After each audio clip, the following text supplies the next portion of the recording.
Now, if I had to summarize my 6 months with the OnePlus 15, just 3 words, it would be money well spent. And I know that sounds simple, but think about it for a second, because that phrase means so much more than it gets credit for. Because in hindsight, every single piece of tech we buy for a reason. You want the best gaming console so that you can run any game, any title, at the smoothest experience possible with no lag, no frame drops, just pure immersion. You want a great pair of earphones so that you can actually hear every layer of a song, from the bass underneath to the strings to the background, all the way down to the breadth of the lyrics, because that's what makes music feel like something. And you also want a powerful computer so that your workflow doesn't slow you down and the tool gets out of the way and lets you do the actual work. Because at the end of the day, we buy tech to make our lives better, smoother, and just more efficient. That's literally the whole point of every piece of tech that was invented on this earth. But here's the thing about a smartphone. It carries more of that weight than any other device that you own. More than your laptop, more than your console, and more than anything else in your tech setup. Because if you think about it,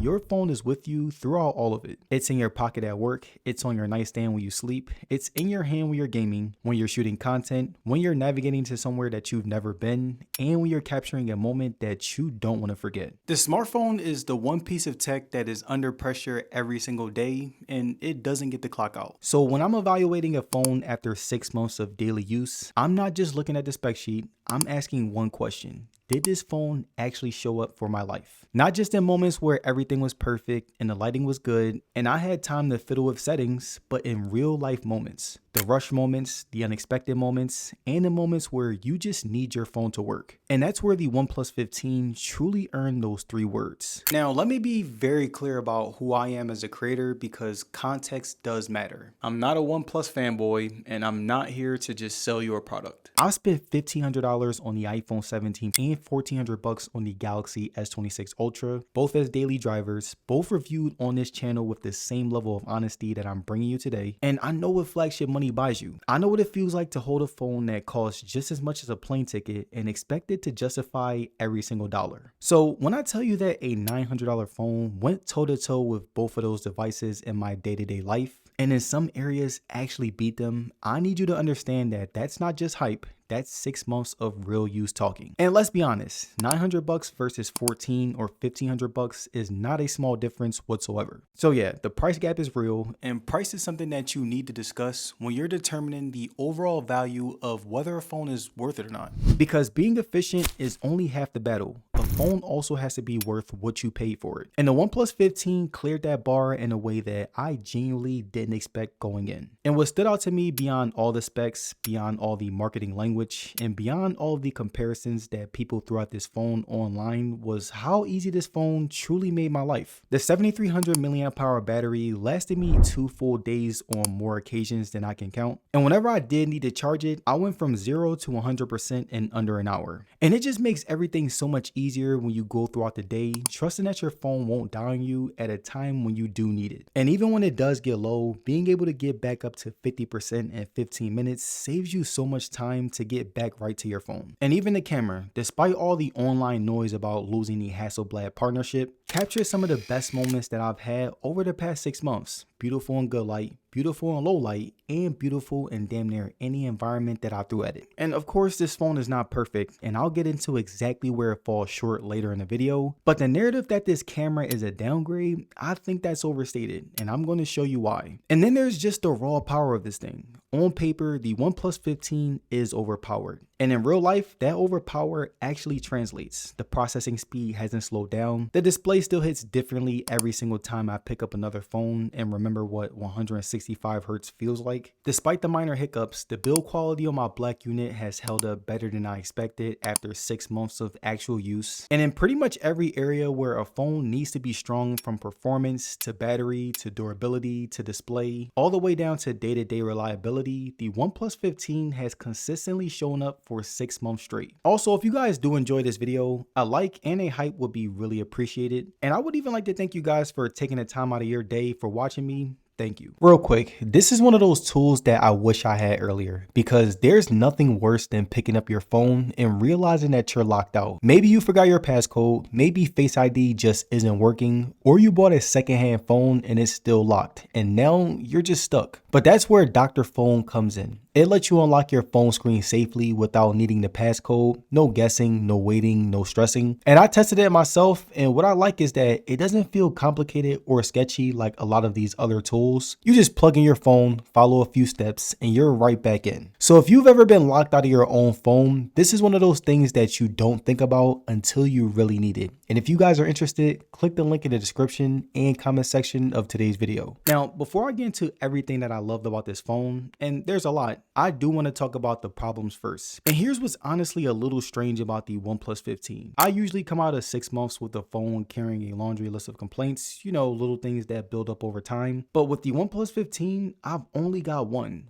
major problem that genuinely bothered me. It's the color. Now, I went with Infinite Black, and look, when I first took this phone out of the box, it was stunning. Genuinely one of the cleanest looking phones that I've held in a while. The deep matte black had no fingerprints catching the light, and it just gave this sleek minimal slap. I was very impressed, and I understood why OnePlus went in that direction with it. But here's the thing about the matte black finish that nobody really prepares you for. They are absolutely unforgiving when it comes to scratches. See, glossy glass tends to hide surface level marks. It catches light in a way that distracts from small blemishes, but matte really doesn't do any of that at all. My OnePlus puts every scratch on display, every single micro scuff, and every little reminder of the times that this phone got dropped in a bag too fast or slid across a surface that it shouldn't have. And because the finish is so uniform and clean in its default state, basically any deviation from that stands out immediately. So yeah, 6 months in, my Infinite Black unit has what I can only describe as battle scars, and I'm reminded of every single one of them every single day. Now, all right, let's talk about how this phone is built. In the hand, this thing feels very premium. The weight is right, the balance is right, and it doesn't really feel too heavy. It doesn't feel cheap. It feels like something that costs what it costs. And then there's the durability story beyond the finish. The OnePlus 15 carries IP66, IP68, IP69, and IP69K ratings, which basically means that it can handle dust and water immersion of up to 2 meters for 30 minutes. And from my experience in everyday life, there were plenty of times where I used my phone in the rain or even when my hands were wet and I had zero issues. And there's also the one design change that I know the community has feelings about, and rightfully so, is the alert slider. And what we have now is a single programmable button on the left side of the frame. And honestly, I wish the alert slider was still on this phone. My only purpose for this button is to mute or turn the alarm on, and it really didn't make much of a difference to me. So yeah, overall, the build quality on this phone is serious. The physical integrity of this phone after 6 months of daily use is genuinely impressive. Now, when it came to the display, this is a 6.78-inch LTPO AMOLED panel running at up to 165 Hz. And when it came to the 165 Hz refresh rate, it mainly was just for gaming. But beyond that, the 120 still felt very smooth. You feel it every single time you scroll, every time you swipe between apps, and every time you open something. And if you were expecting this phone to have 165 Hz all the time, you'd be a little bit disappointed because it only really works when you're playing games. Like, as you guys can see right here, it doesn't work with Instagram. It doesn't really work in regular, and it's only really supported by games like maybe Call of Duty Mobile or, you know, just my other AAA games. And there was also a controversy around this display at launch that I do want to address honestly. Now, OnePlus dropped the resolution from Quad HD Plus on the 13 down to what they call 1.5K on the 15, and I would say that 6 months later, I genuinely don't miss Quad HD Plus. At 678 inches with 450 pixels per inch, you literally cannot see individual pixels with the naked eye. The sharpness is still there, the text still look crisp, and the only scenario where I could see this mattering is if you're someone who's zooming into extremely fine text on a regular basis. But for everybody else, and that's the overwhelming majority of people watching this, 1.5K is more than enough. Another thing that really stood out to me when it came to this display was the brightness. 1800 nits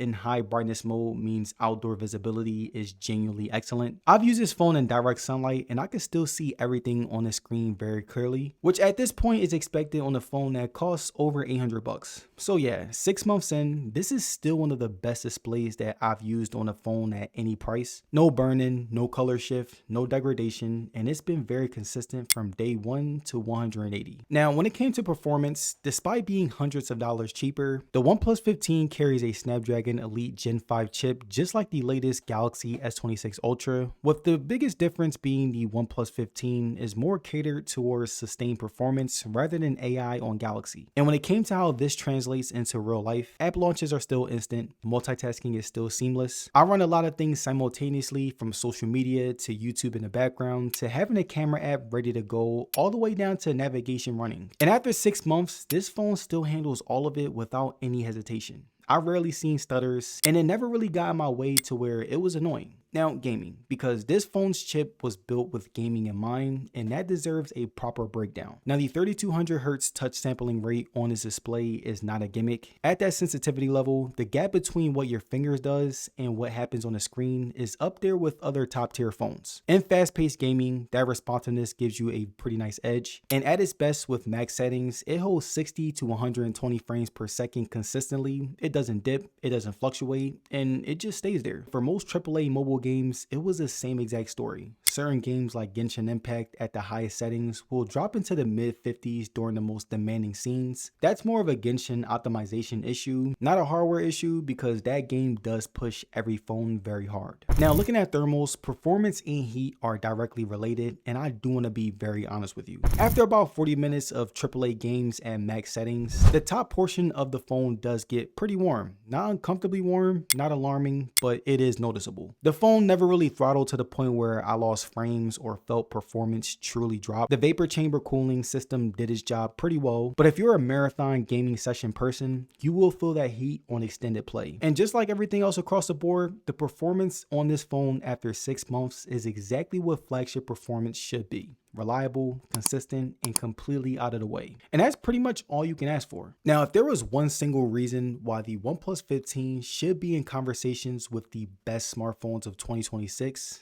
it's the battery. Now, we know that this battery has a very impressive 7300 milliamp hour rate, but I don't want to bore you with the specs. In terms of actual usage, I am a heavy user. YouTube for a couple of hours, social media throughout the day, navigation when I'm driving, camera usage, music, and everything a smartphone gets used for in a normal person's life. And on most days, I end my phone with about 30 to 40% left. And I'm not kidding when I say that I've legitimately gone 2 days on a single charge on multiple occasions. Not putting it in low power mode, not by turning off background apps, just by using the phone normally the way that I always do. And when it came to charging, if you're in the US, you're getting 80 watts of wired charging speed, not 120 like the rest of the world gets. But even at the 80 watts that I've experienced, you're going from 0 to full in under an hour. And that's not slow by anyone's standards. And the 50-watt wireless charging is genuinely fast for wireless. The only thing I will say is missing is Qi2 magnetic alignment, which does matter if you're coming from an iPhone or even the latest Pixel. And that was pretty much my only problem when it came to anything battery related. But yeah, even with the US charging limitation, the battery on this phone is the best that I have experienced on any smartphone that I've reviewed in 2026, period. Now, when it came to the cameras, let's be honest, the internet made up its mind before anyone even touched the phone.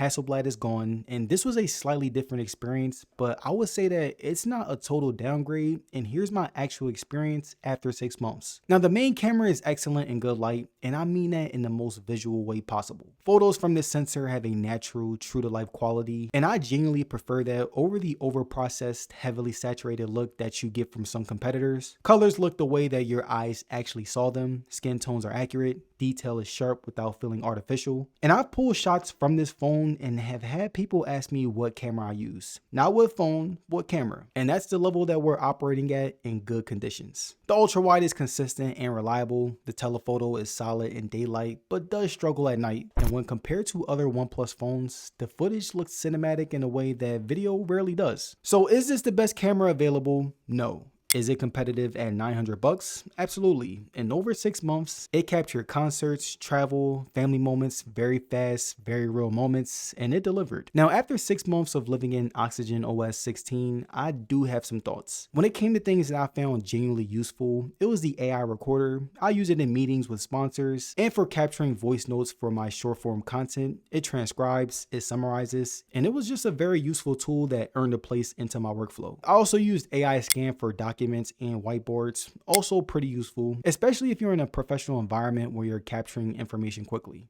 Phones nowadays have like 10 plus AI features, and I find it very overwhelming. But these are the AI features that I did use in my day-to-day life. Also, OnePlus is giving you 4 years of OS updates and 6 years of security patches. Samsung and Google are both doing 7 years of OS updates at similar and even lower price points. That gap is real.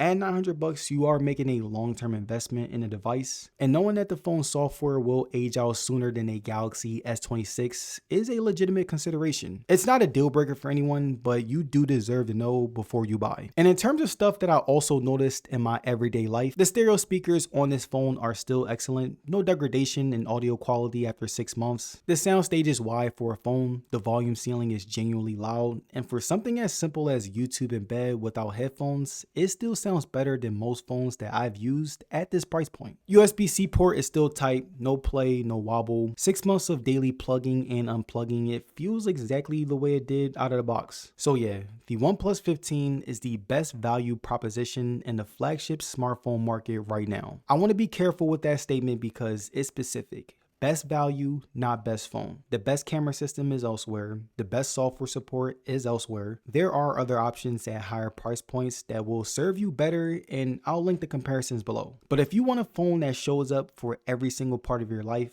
consistently, reliably, without any compromise on the things that matter most day to day, the OnePlus 15 at $900 is genuinely a remarkable device. This is an excellent phone, a genuinely impressive one, and it earns those 3 words that I started this video with: money well spent. Peace.